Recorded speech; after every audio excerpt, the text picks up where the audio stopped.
Guess what? I am back. Normally, I have my co-host Cam is here, but we had a little bit of scheduling conflicts, but that's okay because we're going to get our guest that we have on today on again with me and Cam. But this is someone I absolutely love talking to. Those of you that have been around a while, you've seen me talk to him on PP and P podcast. We've had him on here in the older version where there's just audio, but now we have in video in living color, live from Yeah, Norway. Mr. Anders Odin, how you doing, brother? What's going on up there? I'm good. I'm good. I've invested in one of those webcams that is really good, so I can look as old as I really am on camera. So that's perfect for me. No, man. Look, hey, when it comes down to it, man, we're still the younger guys in this whole generation of people. You know that. No, that's really good actually. Sometimes to feel that, but I've just encountered some really interesting new kids on the. I wouldn't say new kids on the block because that gives away a wrong impression. It's actually some really young metal kids that is Really? doing something really fresh. Because normally, as you can see, I'm in my studio Right. and I don't really rent out this space to many bands because I don't want to. That's not why I have this space. I have it for me and my projects, but Right. basically, and I don't need other bands to come in for doing anything. So I select very, very few outside acts. Right. And in that case, it has to be something that really makes it special. Right. And this time it's two sons of a guy I went to school with. Oh, cool. Uh, they are 12 and 16. The 12-year-old plays bass, the 16-year-old plays drums. Ooh, nice. Yeah, and they have been to some other studios to record some stuff during. I think they only started recording last year, to be honest, because I mean, bass player being 12 and all, Sure. or maybe he's 13. No, he's becoming 13 this year. Right. Anyway, really, really eager young people who want to play really gritty old school metal, and they have made me realize that there is some sort of hope out there, actually, which I thought was all gone, but they really kick ass, basically. They know what they want to do. They're all over the place when they're in the studio. They were in here recording like a rough version of some of their songs so I could have like an impression in my own room Right. sound like. So that was interesting. They sound really, when they're that young, they haven't really gotten to the place where they know what they're doing, Right. which Right. is which is the best place to Oh, be yes. to do something fresh. Oh, yes. I mean, So I got that youth power into my room. That felt really good because I'm literally 40 years older than the main guy in the band. that's the reality of everything. Hey, man, but that's got to feel good. Look, me and Cam have talked about this on here a couple times so far. Sometimes for us, because we don't have that contact with the younger bands, sometimes it does feel kind of stagnant and you feel like there's no future for all this. And it's very nice and refreshing to hear that you've seen the opposite. You know what I mean? Because sometimes, some of the stuff you see out at the festivals, it's the bands that have been around a little bit longer and it's just the same old. But those younger years when you first start playing and you've got no thoughts about, oh, I have to do this or I have to do that. It just fucking comes out. It's just energy. You know what I mean? Yeah, it's pure energy and pure excitement about just Yes. playing the music. They're Yeah. headbanging while they're recording. That's awesome, man. That's the best. Oh, that's got to Yeah, feel good. it's amazing. It just is amazing because they when they have references, those are all over the place. Right. They clearly have no clue, which I love because then it means that I can figure out what they actually sound like in themselves and Right. present that to them, and then Sure. they will discover that, oh, we don't listen, we sound like this. This is us. So Right. that's my aim with this project, to just record them as pure as possible. Everybody playing at the same time in the first, on all the takes, so it keeps the energy. Right. Oh, slick, what used to be modern recording techniques that I have abandoned totally now, also due to the fact that we have a world which goes in the totally wrong direction when it comes to music and the fixing shit, AI and all that stuff. If you throw all that out and go back to recording what people actually sound like, Yeah. you might end up recording something that will be interesting instead of recording something I heard like 10 million times before in different variations. That's all you get, you know. But if you use the same drum sounds, all those same plugins, I'm way over that. You know, it's I haven't done that myself for 4 years. Okay. And even back then, it wasn't really that because I was recording the previous studio album for Cadaver in 2021. Right. Because of the pandemic, we had to record the drums separate and all that, you know, because Yeah. it was literally different time. I would never do that again. You know, whenever I'm recording now with a band setup, I would just want the band to play together, record that, and that's it.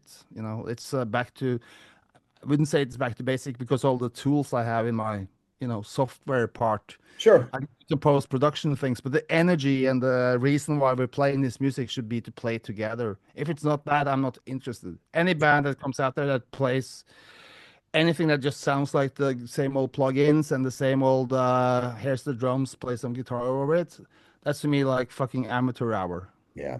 Yeah. Doesn't matter. It doesn't make a difference anyway. It's all bullshit. It's just a waste of time. I want to spend any energy at all listening to or recording anyone who has ideas of how to do this in the peculiar computer way because they're all fucking lost. Yeah, funny thing is, we were talking about it the other day. The what made it, at least I think for our generation, those early demos where it was boombox recordings, you know what I mean? No bullshit, just, a boombox put in a room, hit record, and then a band was jamming or playing music, you know what I mean? There were no studio, this or that. And it's funny how many kids today listen to that stuff and like, oh my God, that sounds horrible. But now, because there's so much of this overproduced music, I feel at home when I listen to those early demos and that rawness and that, that sound of, I guess, pure, just that sound, it's pure. You know what I mean? It doesn't have to be polished and beautiful anymore. No, these kids literally have the strangest variation of references I've ever met. They have like, on one hand, they really love like old Autopsy, old Dark Throne, old black metal or death metal from, Bathory, Sure. stuff like that. And then they add on top of that strange combinations of wanting to sound like American death metal. When they say it one round, and in the next sentence they want to sound like Swedish Right. bands, whatever. But they're all totally confused about all the references, which is beautiful. So Of it course. will end up being fucking original. I just know it. Just sounds very, very fresh. It sounds they're much more together playing wise than Sodom were at their first album, you know. But it Right. sounds more like Dark Throne, Blazing in the Northern Sky with some sort of entombed and whatever. I can hear Sure. that, but at the same time, it just sounds new, which is amazing. Does it have a band name? Because, I mean, Yeah, Svartilågen. uh, uh, what is it? Svartilåg. I'll send you the link. They have some Perfect. songs out which they recorded last year That's awesome. with a Yeah. different singer, but yeah, That's cool. Hey, so, Svartslagen. hey, I don't know. It's I don't even if it's a Norwegian word. It's kind of I don't. I think their father might have been helping out with the name because it right. means kind of the Black River. Okay. But I never heard that before. It must be like Icelandic or something, Gotcha. something weird. I don't Gotcha. know. Hey, so what do you personally got going on? Because you've got some different stuff going on that coming up, right? I mean, I Yeah, know, my main thing to finish from my own production right now is the next Order album. right, It's right. basically all done. We just need to re-record some vocals, which wasn't really there with the lyrics and stuff. But it's basically done, unless we want to do one more track or something. But we Right. have, I think it's 10 tracks, so it should be enough for an album. We have uh, been recording on and off because I have my studio. We've been recording whenever we had the time, so I just took like stock, to Right. see how much we had, and I realized, wow, we actually have an album. We thought we would have to re-record a lot of stuff or whatever. But I just found out that we forgot about. That's the beautiful thing about having a recording studio. You just rehearse, and when you write something, you just record it and keep it, and you move on, and then suddenly you have something interesting. Right. Right. Hey, and for people that don't know, why don't you tell people who's in order? Because I mean, there are some Oh, names yeah. people know. We started the band back in 2013. Me and René, the original bass player from Cadaver, he's playing the bass on Hallucinating Anxiety. And Mannheim and Messiah from Mayhem. So it was basically a merger between the two first lineups of Mayhem and Cadaver. Right. So the initial idea was that we just wanted to jam, and Sure. then we had like a show where we actually wrote one or two songs ourselves. That's why we thought like maybe this should be its own band, because initially we just did covers of our own old bands and Right. Venom, Celtic Frost, and stuff like that. But then suddenly we merged it into its own being in 2013, 14. And then René, the bass player, tragically died from leukemia. Right. We played in his funeral, which was very, very special. Sure. And that made us realize that that's something that we had to continue with. So we have two albums out, a tape and an EP or something, and Right. then we have this third album coming now. But the other guys have been a part of the Mayhem 40th anniversary tours. They played, I think they even played Wacken. They played like a South America tour, Mhm. East European tour, some shows in Sweden and Norway and festivals. And when they were done with that, just before last year ended, they went to South America. So that was the last Mayhem anniversary thing. So we'll just continue where we left off, basically. Yeah. And you guys are going to be playing the Inflamen Festival in Germany this Yes, summer. we're playing the. I've never been there actually. That's one of the few German metal festivals I haven't been to, I think, Oh, before. yeah, it's my favorite. So of all the Yeah. of all like medium to small festivals, you can't beat it. I mean, because Thomas and Christina who do it are awesome. They're great friends of mine. And it's a very cool festival that has a very kind of like family atmosphere. It's not overblown. There's no commercialized anything to it. There's no sponsors everywhere. You don't see banners for beers or that kind of stuff. They just do it on their own out of the love of music, and it's a great festival. I mean, if you guys were going to play anywhere in Germany, I would have said that's the place to go. I mean, it's a great festival, really cool. You'll love it, man. Yeah, no, we'll look forward to that. You'll love it. And also, you're going to be getting out there with Cadaver.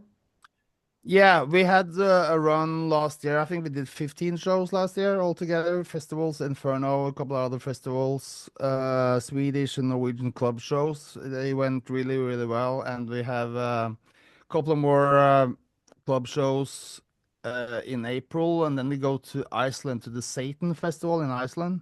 Oh yeah, that's got to be cool, man. Mm. Yeah. That's got to be. So that's what's lined up right now. I'm looking actually just before I jumped on this, I got this email from one of the guys who was helping out organizing things for Celtic Frost in Switzerland, and he has a 4-date Swiss Austria run later. I mean, in December it looked like it was. Oh, So wow. that's probably sitting there. So yeah, it's probably gonna be a little bit more. We're only hitting 12th of January now, so I haven't really pushed on a few things which I have to follow up. But Right. I try to not do too much every year, but it always seems like it's escalating. So that's good for me. Right. And I guess the funny thing is, a lot of people actually know you from doing your black metal bus tours, right? I mean, that Yeah, that that thing blew up and is definitely something huge now. it's we're doing this year. We're doing two. instead of every day at the Inferno because I wanted to keep it more. Basically, it's very emotional and Right. not something I really want to do all the time. So, Sure. but Inferno was the place we started it, and we're doing the Thursday and Friday. Actually, the tickets got out today, actually. So Oh, that's a good wow. good thing to tell people. Yes. They can actually go on. I have a new website to andersodden.com. So if Yes. you go on to andersodden.com, you can find the ticket links there to the Black Metal Bus Tour as well. Yeah, I'll put the link in. I'll put the link in all this so people can find that stuff Yeah. because I mean, if people haven't seen it, I mean the videos and stuff are out there. It looks like a very emotional kind of thing, and I mean it's everybody there's a high demand for it. I know there are more people that ask for it than actually have the ability to do it, right? Yeah. There's seem to be this story about the Norwegian scene in the early 90s has probably the biggest mythological edge to it from Sure. anything happening actually in metal in general worldwide. I would say this story is probably one of the most known stories, because it has the drama of it's like a classical drama Yeah, uh, but the reality of why this all happened here is something I go into on that tour, which right. is a big part of it. But it's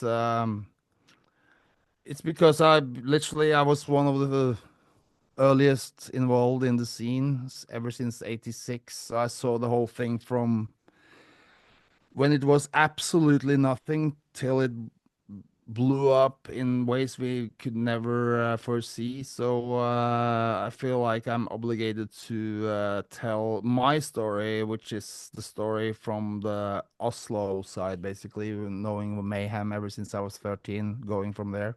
Sure. Um, but I have added some facts into it, talking to people who were directly involved in some of the more insane stuff like Faust. Right. Actually, I was hanging out with him last weekend, actually, just by coincidence. Just met him at the festival, and we went out, me and him, and two other guys from the old scene, and we were just hanging out, drinking beer all night, which was really fun. But now we're all in our 50s, so we have a different perspective on everything, and he supports me doing what I'm doing with it, so it's all good. Look, so, we both, you grew up there with, basically the birth of black metal. I grew up in Florida with the birth of Florida death metal, however you want to look at it. And, I think sometimes we see things differently because we saw it from the inside out. You know what I mean? Whereas other people are just getting the stories, we actually saw stuff. And do you think from your side, as time has gone on, the facts and stuff have become twisted? Do you think that there's a retelling of the actual facts of what happened that kind of fit a new narrative of things or the narrative that people want to make out of it? My experience by doing what I'm doing with it is that everybody wants to know the real human beings behind the story, Right, which is what I'm giving them basically, right, and the tiny details and insights from actually being together with these people and enjoying the music and going through the timeline is very important for me to tell them. right, There's some facts in there which seems so strange now, like the Helvete store just lasted all in right, all from beginning to the end 1.5 years. right, Uh, Looking back at it, the whole church fire thing lasted for 1 year. right. Uh, there's some weird stuff like that. Everything was just compressed in Sure, time. sure. And the most important thing I tell people is they have to realize that the oldest person in this mix in this story is Euronymous, and he was 25. Right, Everybody else was like 19, 20. sure. You So know, it's all just kids going astray. Yeah, I mean, we had I had Cam and Paul Speckman out of Master the other day, and we were talking, and the two of them said it very best. Is that everybody wants to think that there was some grand plan behind all this. From at least from the death metal side, and the two of them both at least said, look, we were young kids listening to rock, metal, and punk, and just playing aggressive, ugly music. And this is what happened. There was no grand plan. A lot of people want to think that there was some grand plan to invent all this, but it just kind of fucking happened. Yeah, it's kind of what happened here. That's basically how anything happens. Sure. There, there was absolutely no outsiders involved. There was no record industry or managers or venues even picking up on this when it happened. Nobody wanted this nobody knew about it even. It was too small and too weird to be a part of anything else but this group of people's ideas on how to do this kind of strange music. And it's funny that you bring up the Florida scene because the sonic rebellion in the Norwegian side of things is actually to be anti the Florida Yes. sound, which Yeah. was considered in Norway super commercial, Right. Right. which is also something people don't understand. Sure. I- And what they really never understand is why things sounded like it did, because that's the only reason why. It was to give the finger to the record industry that suddenly started to sign all these bands just because they thought it would be the next thrash metal or whatever it was in America, right. like a commercial success. But whenever somebody was walking towards anything that sounded like that could be listened to by normal people, Sure. we would throw it out. Right. Yeah. It was different. And, I even said it, the reason I fell in love with Nihilist and the early Nihilist demos when I was getting them, because it was anti everything we were doing in Florida at that moment. You know Yeah, what I yeah. mean? It was the exact opposite of everything we had going on around us. When you listen to that early Nihilist stuff, it's like, fuck, this is the exact opposite of everything that's going on down here. Mm. You know, it- Yeah, no, it's how it was, but it's funny to listen now to, when it's actually this young band came in here, one of their references was the first D-side album. oh, right. And I Yeah. haven't, honestly, I haven't listened to that ever since almost, at all. Just I had to sit down and listen to them. When I listen to that one now, I can see why both people thought it was going the wrong way sonically, but at the same time, it's kind of gritty as well. Actually, that one. Sure. Uh, but what I had to tell these young kids was that you're listening to somebody who's been probably practicing drums and blast beats in a scene where they knew how to do this for at least 3, 4, 5 years Right. or something. Yeah. I Yeah. don't remember the drummer on that one, but it sounds really solid. I know it's recorded on tape, which makes it even more impressive, when you hear the kick drums and shit like that, because that's a lost art form to record a band on tape and make it sound as solid and clear, you know.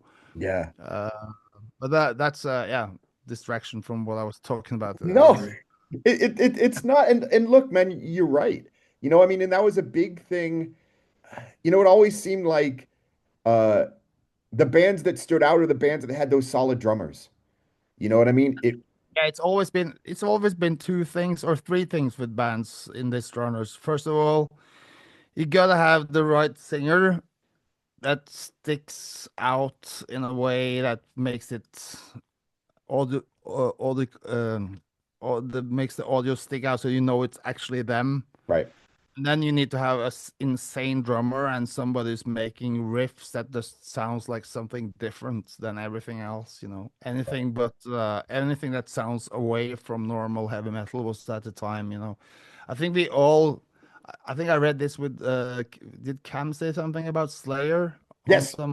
yes, yeah, Yeah, that's the same thing for all of us. When we heard Slayer, we just knew that would be impossible to do because it's too fucking insanely technical on the level. right, But what we did with their songwriting was crucial to us both in Norway and Florida and Sweden and everybody that they took the heavy metal riffs just to this dark, sinister way of doing them.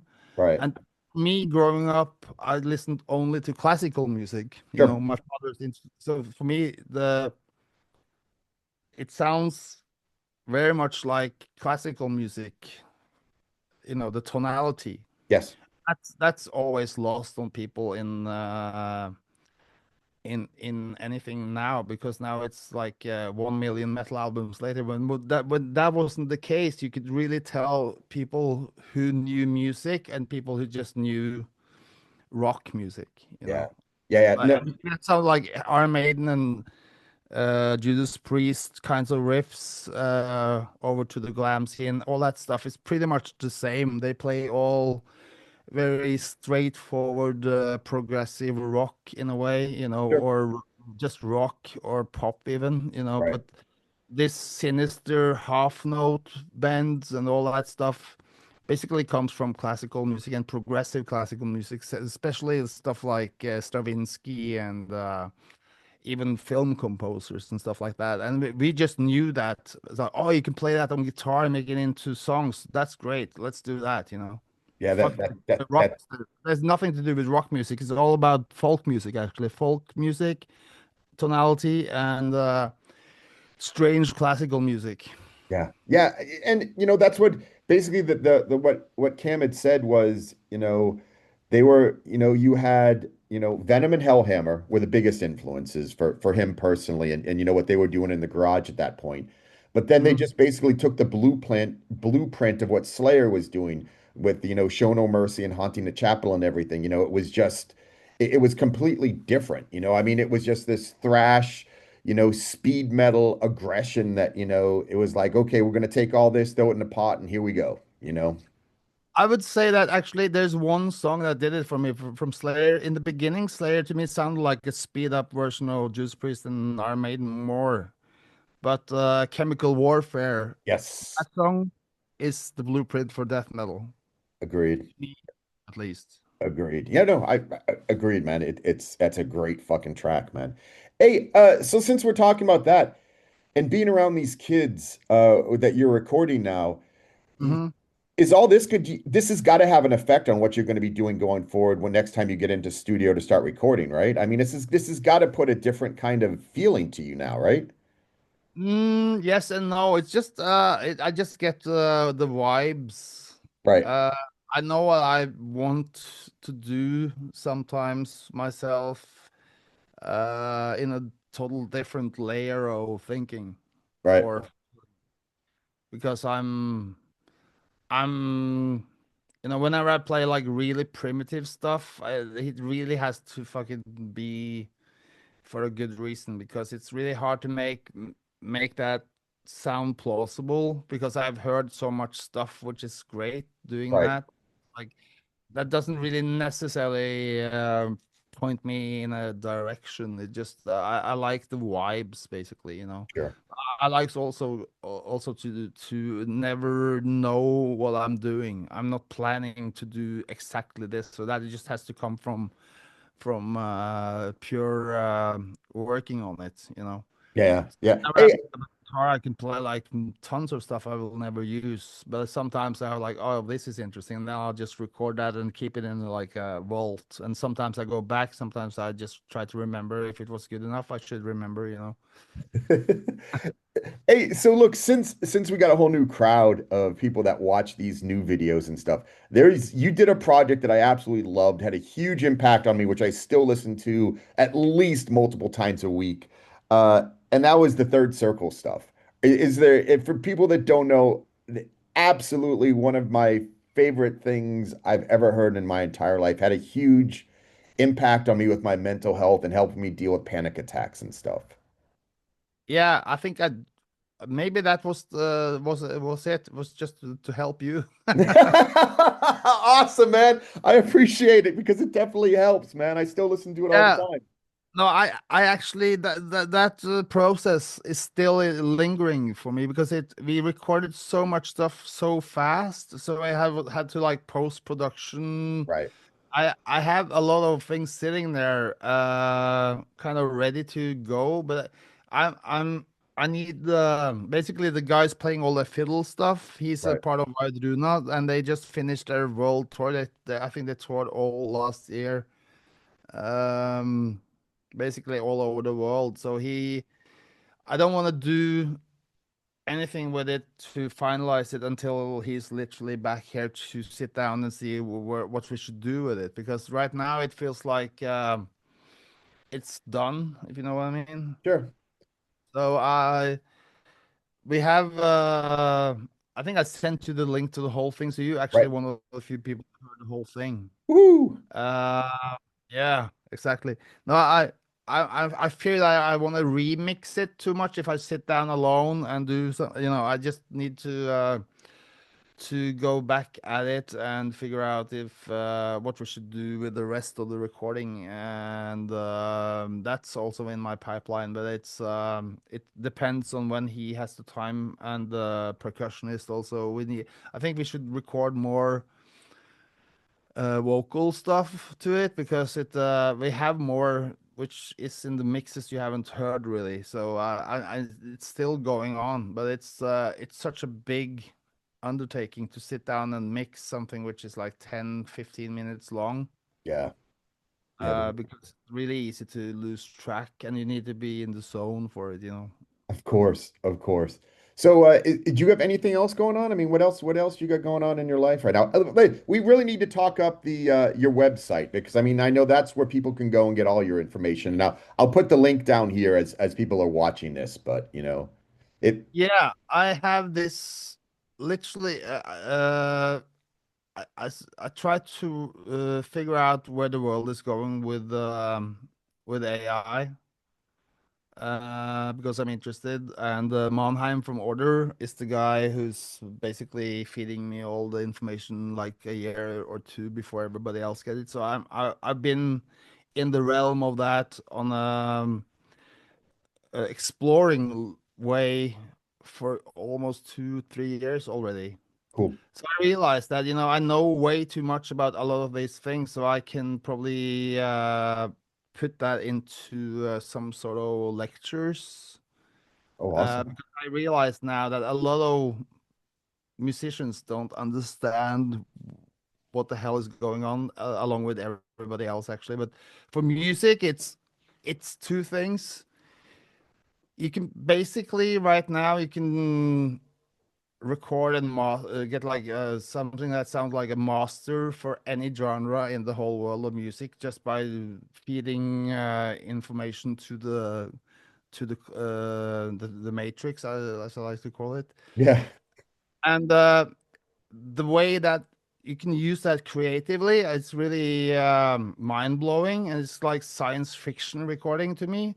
Right. I hate listening to AI music, Right. like really deeply, but I wanted to know what it is. Right. So I set up this lecture, because I've been doing like lectures about music business and whatever since the mid 90s, on and off. So I basically realized that one of the few ways that I can make money of doing something with AI is to talk about it, which is probably the best idea I've had for a long time, because it's already paid me more for from scratch than most gigs do. You Right. know, talking Right. about how the world is going to fall apart in death metal is intriguing, but nobody cares. But how it's actually falling apart in real life for people right now is much more sinister. Of course.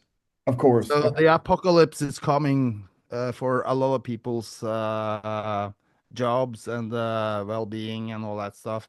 So I've I have this music seminar thing. I can do this. Basically, that's only for Norway, but you can read about it in English on my website. Right. Somebody, but I will have to say this: I'm only doing this for money, Right. talking about it. Right. Sure. So because I realized that you know, that's what it is. You can talk about it in a professional way Right. and try to navigate through it so you understand what the humans should do and Sure. not let computers record your music Right. as such, but you can use it for all kinds of things. And then this other thing I'm doing, which resurfaced last year, was Karaoke from Hell. It's a project that I first saw in Zurich with the bass player from Celtic Frost, Martin Ain. He had this project in a club in Zurich in 2006 called Karaoke from Hell. Basically, there's a live band playing, and you can sign up for a song that they know and then sing it along with them live. It's like a performance, like one song each, Sure. one song. And that, I know that exists around the world as well, so it's not like an unknown thing. But Right. the biggest metal rock festival in Norway called Tons of Rock, Right. which is the Norwegian equivalent to not Wacken, but like Hellfest More in like Norway. yeah, Hellfest, that kind of stuff. Yeah, Yeah. it's more wide. It's more like they have Iron Maiden, but they also have like punk or rock or Yeah, it's extreme. it's, it's everything. It's a more of traditional European, the old style European festivals where you had everything from rock to metal to pop to everything's in there. Yeah, the guy who's one of the guys who's the big boss there used to be this project I had a booking agent back in the 2010s, early 2010s. Right. So he has intended to get us back to his now biggest festival in Norway. Cool. And we are basically, since last year, the house band. We play every night when the headliner is playing. We're doing this, and it was packed, and lots of people turned up, and we had really, really great singers, and it's fun to do. Oh I'm yeah. managing and hosting it, but it's also a pure, it's fun and making money, basically. Oh, it's awesome. I mean, I don't know if you've ever seen the guys that from Fat Records, punk, it's punk stuff. They do that, and it's basically punk rock karaoke, but it's all guys from like Minor Threat, Bad Religion is the backing band, no effects, and then you just Mhm. basically sign up, and they're just like a basic jukebox, and they were Yeah, doing it on like on the Warp Tour, and then you just get on stage and you get to sing, a classic punk song with a classic band. So I mean, it's something awesome for fans, and it's yeah, something awesome for people to watch because it's as pure as it can be, right? yeah, and it's real. So Yeah, it's nothing. exactly. I'm trying to do everything I'm doing now is just for being in the world in real life and doing things that happens, and then it goes away. Right. That's what I'm all about now. So that's why I reinvented my work title to be musician, storyteller, futurist. It goes along with this. It fits you perfectly, man. So look, on the way out, because I'll start wrapping this up and want to take two of your time.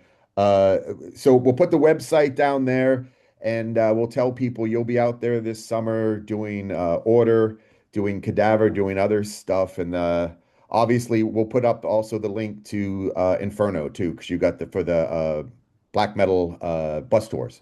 Yeah, the ticket links are actually on my site Oh, directly. cool. Yeah, so you can get info about the festival as well from a link on my site. So you get everything there.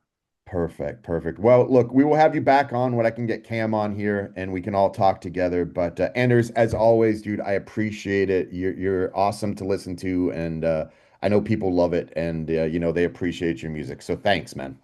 Yeah, thank you as well. It's this is the new way to do anything promotional wise. It's all podcasts now. So I love to talk to you as well. So it's all good. Appreciate it.